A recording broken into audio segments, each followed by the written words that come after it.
Olá a todos, sejam todos muito bem-vindos a esse novo episódio do Pratica Onco. Meu nome é Ângelo Bezerra, como todo mundo conhece. Daniel. Salve, gente. Marcos.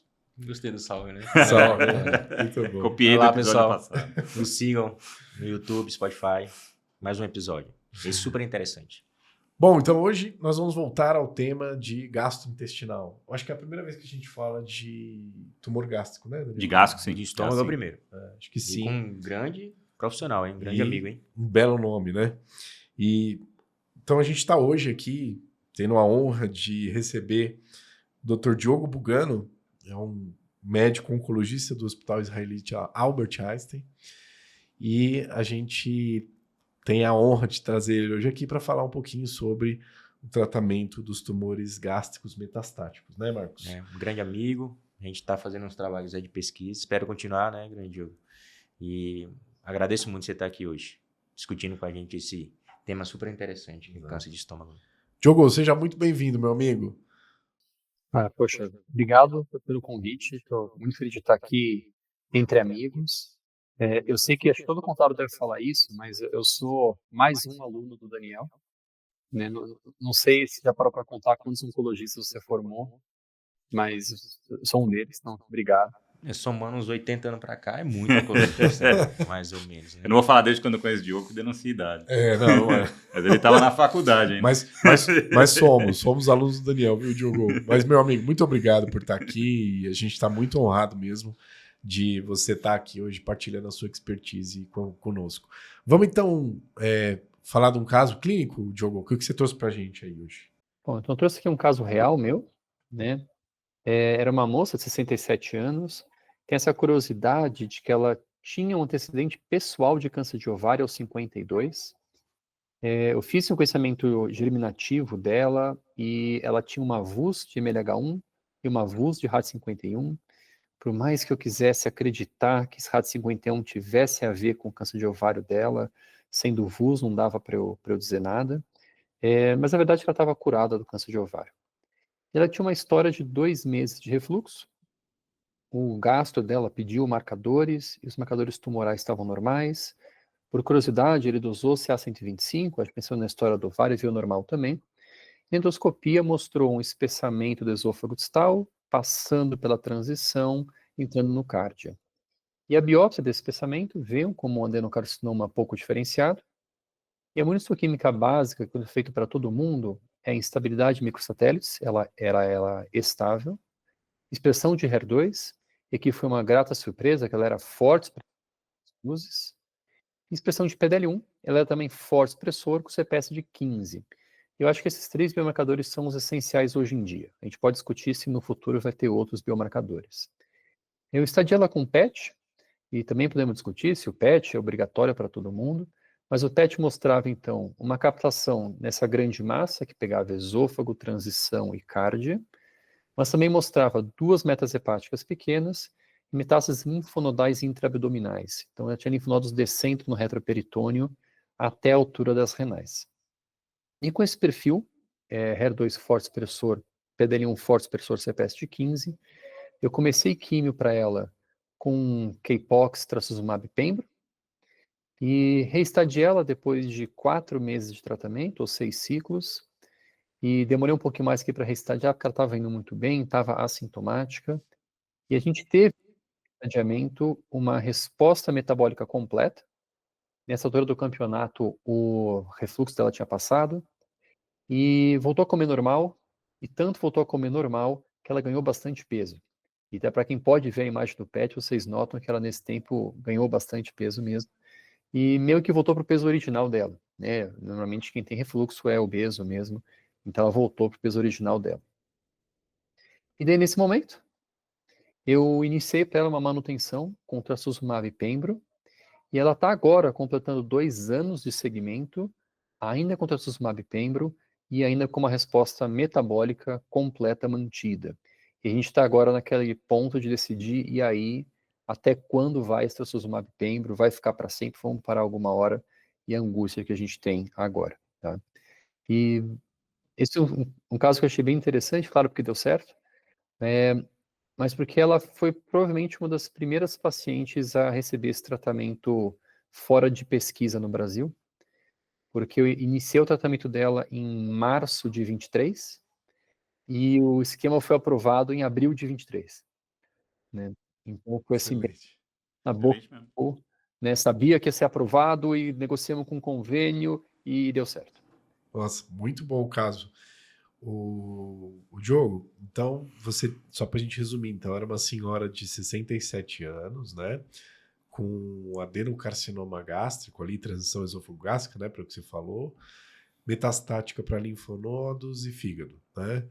Os biomarcadores, ela era estável, tinha uma expressão de PDL1 CPS de 15% e HER2, 3 cruzes pela imunistoquímica. E aí você tratou ela com o esquema de Capox mais trastuzumab e pembrolizumab, correto? Qual que é o estudo que você usou, Diogo? Você quer falar um pouquinho do estudo pra gente, por favor? Claro. Então, o estudo que a gente usou, poxa, foi o estudo pivotal que levou à aprovação, né, desse esquema chamado Keynote 811, que é um estudo que basicamente pegava pacientes com primeira linha de câncer de estômago ou transição, que fosse HER2 positivo, e aqui o positivo era 3 cruzes ou 2 cruzes Fisch positivo, e randomizava ao tratamento padrão, né, que na época era químio com trastuzumab, ou experimental, que era químio, trastuzumab, pembro. E aqui a químio que eles davam opção era C5FU ou Capox. E aqui uma curiosidade, no Ocidente se usa C5FU para muita gente. Então, por isso que ficou padrão para todos os estudos de estômago C5FU, por mais que a gente use pouco C5FU no nosso dia a dia. Os pacientes estão eram tratados até progressão de doença ou 35 ciclos, tá? Que dão 2 anos de tratamento, tá? E esse é um estudo, um dos primeiros grandes estudos de oncologia que eu vi, que foi publicado primeiro na Nature. Então, esse estudo foi publicado em 2022 na Nature, com apenas taxa de resposta. E daí chamou a atenção que a taxa de resposta foi de 75% no braço intervenção, naquela época, né? Versus 60% no braço controle. Né? E isso resposta, não estamos contando doença estável. E se somasse doença estável, você chegava a quase 90% de resposta na doença estável. Isso fez um barulho, porque imagina você poder prometer para o seu paciente, eu vou começar um tratamento, você tem 90% de chance de ter algum benefício. E só com esse dado de taxa de resposta, publicado na Nature, é verdade, o tratamento foi aprovado nos Estados Unidos. O FDA aprovou com taxa de resposta. No Brasil, a aprovação veio 1 ano e meio depois, mais ou menos, né? Então em abril de 23, com a publicação dos dados de PFS. E isso é um estudo que teve 698 pacientes, mais ou menos 350 em cada braço. A população do estudo era uma população que você espera por estudo de câncer de estômago global, né? Então, tinha uma idade média de 63 anos, você tinha mais ou menos 1/3 de pacientes da Ásia, 1/3 de pacientes da Europa e América do Norte e 1/3 o resto do mundo. E o resto do mundo nós estávamos incluídos, o Brasil participou desse estudo, acho bem legal. E o estudo, por mais que ele permitisse C5FU ou Capox, a maioria fez Capox. Tá? Um estudo que 85% fez Capox mesmo. E como eu disse, o estudo foi aprovado no Brasil com base em dados de PFS. E como um todo, tá, você teve ganho de PFS, o braço intervenção teve um PFS de 10 meses, o braço controle teve um PFS de 8,1 meses. E também uma outra curiosidade aqui, lembra que eu falei que isso aqui foi aprovado nos Estados Unidos em 2023, com dados de taxa de resposta. A aprovação no Brasil veio em abril de 20, desculpa, foi aprovado em 22 nos Estados Unidos com taxa de resposta.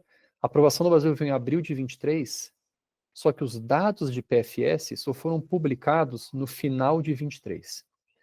E o que aconteceu é que a Anvisa exigiu dados de PFS para aprovar, e a MSD estava programando publicar esses dados depois.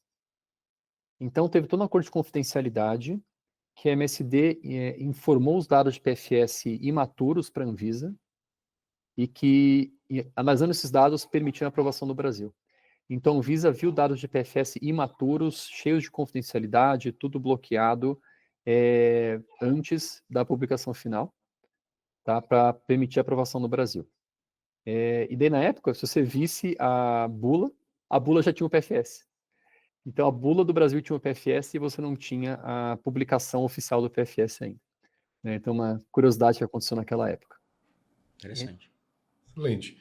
Bom, vamos começar aqui então, para a gente discutir um pouquinho, aproveitar aí o Diogo. Daniel, você quer começar? Quero. Bom, primeiro, parabéns, Diogo. Foi um caso bem legal, né? Um resultado excelente. E essa história que ele contou, eu lembro, né? Eu lembro que o pessoal brincava a bula do Brasil, deu spoiler da apresentação, né? Foi na ESMO, acho, né, que foi apresentado. Foi bacana isso. E, bom, uma dúvida, Diogo, quando a gente faz câncer gástrico, né? Especialmente talvez aqui no Brasil, né? Eu vejo muito hábito do pessoal usar muito fluoracil em infusão, com oxálio até, né? A gente sabe que tem outros esquemas, outras associações. E desde o TOGA, né, no trabalho, e agora com esse estudo, incluindo o pembrolizumab além do trastuzumab, você tem essas possibilidades, do Capox e do fluoracil com platina. As drogas, né, os anticorpos são a cada 3 semanas, enfim, você até deixou claro aí, você usou no seu caso o Capox, mas como é a sua escolha, ou quando o paciente tem alguma dificuldade de manejo dos comprimidos ou ingesta, como que você maneja isso? Você vai para FP, você tem alguma outra alternativa? Usando nosso mote prática onco, qual que é sua prática? Exato, e isso aqui é uma grande discussão que tem mesmo, né? Porque o pembro você não pode fazer a cada 2, né? Diferente do nivo. Então, o recurso que você tem é ou fazer o pembro a cada 3 e daí desacoplar do seu Folfox e fica horrível para o paciente, ou você tem o recurso de fazer o pembro a cada 6, lembrando que o pembro tá aprovado a cada 6 no Brasil. Tá? O que eu faço no meu dia a dia, eu ainda faço bastante Capox. Eu sei que as pessoas não gostam de Capox, acham que dá muita náusea, acham que dá uma reação mão-pé. Eu tenho bastante experiência, eu faço bastante. Para o paciente que eu acho que não vai tolerar Capox, eu faço Folfox com pembro a cada 6. Perfeito. Acho bom. Ótimo. Boa dica, gostei dessa. Boa dica, gostei também. Vai ficar fácil, né? Marcos, vamos lá. Meu grande amigo Diogo, olhando o biomarcador, que cada vez mais é importante para a maioria dos tumores, dentre eles o estômago. É uma pergunta até capciosa. A gente tem análise subgrupo que mostra que o melhor benefício é para esse biomarcador CPS acima de 1. Para o CPS abaixo de 1, CPS 0, você utiliza a imunoterapia associada ao anti-HER2 e quimioterapia para esses pacientes? Aqui foi a primeira vez que apresentou esse dado, foi uma surpresa, mas acho que hoje faz bastante sentido, né? Porque mostrava que tinha uma baita taxa de resposta para todo mundo, mostrava que tinha ganho de PFS para todo mundo, e daí quando foram quebrar, eles viram que o ganho de PFS e de OS era só para o PDL1 positivo, CPS de 1. Tá? E realmente para o PDL1 negativo não tinha ganho nenhum. O PFS era exatamente o mesmo e o OS era exatamente o mesmo. Fala, poxa, mas como que o estudo como um todo foi positivo, então? Né? Porque 80% das pessoas do estudo eram PDL1 positivo. Então essa imensa maioria puxou os dados para todo mundo. Tá? Então foi uma surpresa na época, a gente achou que ia ser menos eficaz, mas ainda eficaz, no negativo, né? E depois a gente teve os dados de CPS para estômago não HER2, que de novo é a mesma coisa, que só o positivo vai bem. Então a gente ficou até de certa forma fácil hoje, né? Que para o estômago CPS mais do que 1, você tem algum benefício de imuno, seja HER2, seja não HER2. Para o CPS negativo, o benefício de imuno é muito pequeno, talvez inexistente. Então, não faria se essa paciente fosse PDL1 negativo, e não está nem aprovado. Então, a aprovação no Brasil veio só para o CPS positivo e D positivo qualquer coisa. Perfeito. Excelente. Essa questão de biomarcador é uma coisa que a gente ainda precisa melhorar, né? Mas o Diogo, a minha pergunta para você é, você está aí com a sua paciente batendo 2 anos, né? De tratamento que você está fazendo trastuzumab com o pembro. Com uma resposta metabólica completa pelo que você está falando, né?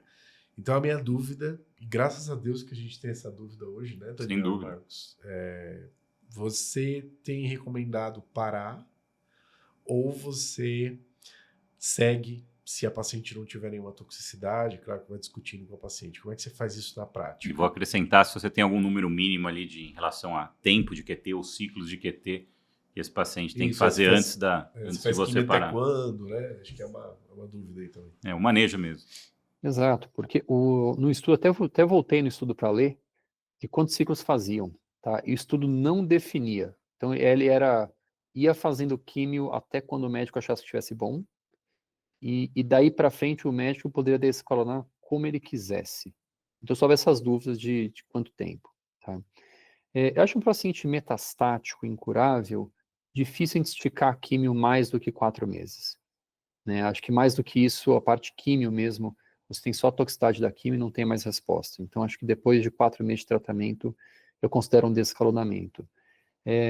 Desescalonar para quê é outra dúvida, né? Tem aquelas pessoas que adoram químio e não se sentem confortáveis de não estar dando químio, e daí falam, eu paro a oxali e deixo só 5-FU ou capecitabina, mais trastuzumab mais pembro. Outros falam, não, eu acredito cegamente na imuno e estou tranquilo de parar a químio nesse momento. Eu acho que vai caso a caso, né? Aqui era um caso que eu já tinha tido uma resposta completa. Então, eu fiquei bem confortável de parar a químio e fazer manutenção só com trastuzumab e pembro. Se fosse paciente com uma resposta parcial, tolerando bem a químio, talvez eu tivesse parado só oxali e mantido a capecitabina. O que fazer agora realmente é uma angústia. Nesse estudo especificamente, eles paravam com 2 anos. Então, eu teria embasado pela literatura para parar com 2 anos de tratamento. Mas muita gente fica desconfortável, porque, poxa, é câncer de estômago, uma doença grave, né? A gente, infelizmente, tem histórias muito tristes de câncer de estômago. Então, eu vejo muitos colegas defendendo seguir, né? Então, eu falo, olha, deu certo, eu agradeço aos céus que deu certo e vou continuar. E daí dá aquela esticadinha depois de 2 anos. O problema também é até quando? Tá bom, já estiquei além do que o estudo fazia. E aí, para sempre? Ou vai chegar em 3, 4, 5 anos, a gente vai uma hora falar, basta, né? Eu, pessoalmente, esses casos, alguma hora acabo parando, meio para ver como é, meio para dar uma folga para o paciente, e para evitar toxicidade de longo prazo de imuno, a gente às vezes vê o paciente lá 2, 3 anos depois começa a ter uma toxicidade que ele não tinha antes. Então, a senhora, eu continuei até agora, ela não está confortável de parar, mas acho que invariavelmente uma hora a gente vai acabar parando e vai acompanhar só. Excelente. Olha, eu estou muito satisfeito. Marcos, Também tem mais super. alguma pergunta? Respondeu Eu achei que foi um dos casos todas mais as nossas práticos perguntas. que a gente fez aqui, de práticas, de coisas É. do dia a dia, que tem dúvida. O Diogo falou que ele ficou na dúvida. Eu também, eu li, eu achei que falei, será que eu sou burro e não entendi isso no estudo? Mas realmente, ele não te dizia até quando vai na QT. Eu falei, não é possível, um gasco, ele vai ficar 2 anos, 38 ciclos, 36 ciclos de QT, não. Então, realmente, ele não tinha esse limite, né? Então, é uma das coisas boas de esclarecer desse estudo. Já anotei no meu caderninho como é que faz agora. Receita de bolo agora. O Diogo, Para todo mundo que deu certo, né? Se ela tomara tá que um dia, que sem gástrico resposta. eu acho que é um dos tumores mais agressivos também, Sim, mas assim, tomara que a gente tenha essa discussão de pâncreas, né? Tomara, mas vamos aguardar dias melhores. Diogo, agora a gente queria muito que todo mundo que estivesse aqui em São Paulo ou qualquer lugar do Brasil conseguisse te achar lá no Einstein, mas a gente queria muito que você divulgasse suas redes e onde se atende. Por Redes favor. profissionais, redes sociais, fica à vontade. Só não pode ser o endereço de casa, hein? Senão o povo vai na sua casa. Não sei, eu não sou a pessoa mais ativa do mundo nas redes sociais, mas quem me procurar tem um perfil profissional, Dr. Diogo Bugano, no Instagram. Lá tem contatos, etc. Consultório, atualmente eu faço no Einstein e no HCor, e a gente brinca que o HCor tem um problema de marketing, né? Porque chama HCor, mas é um hospital que trata de tudo hoje em dia, inclusive oncologia, que é na região do Paraíso. E, poxa, já que tem essa oportunidade, eu vou divulgar um projeto novo que eu estou começando.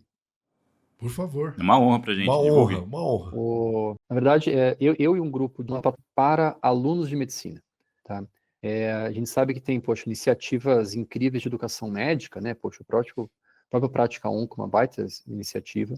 A gente sabe que a educação médica para o aluno de medicina é muito heterogênea hoje, você tem infinitas faculdades, e o treinamento de oncologia na faculdade ele é inexistente ou muito pequeno, né? Então a gente está criando um grupo de educação médica chamado OncoMais, e a ideia é não só ensinar oncologia para alunos de medicina, mas usar a oncologia como um ponto de partida ou um ambiente de discussão de medicina, né? Você pode discutir bioquímica na oncologia, pode discutir anatomia na oncologia, pode discutir políticas públicas em oncologia. Então, a iniciativa chama-se OncoMais. Já temos Instagram. Em breve lançaremos o primeiro vídeo. Então, por favor, nos sigam também, OncoMais. Legal, gostei. Com certeza. Muito bom, cara. E fica o convite aqui, sempre para a gente fazer essas interfaces aqui. Nós somos os grandes entusiastas da educação, né? Certeza, Marcos e certeza. Daniel. Já vou seguir lá, hein? Vamos. Bom, Diogo, muito obrigado por ter estado aqui com a gente hoje, partilhar sua expertise. E eu queria agradecer Daniel, Marcos, por estar aqui hoje comigo e pedir para todos nos seguir aí nas redes sociais e aguardo vocês até o próximo episódio. Muito obrigado, pessoal. Muito obrigado, pessoal. Pratica um. Pratica onco, gente.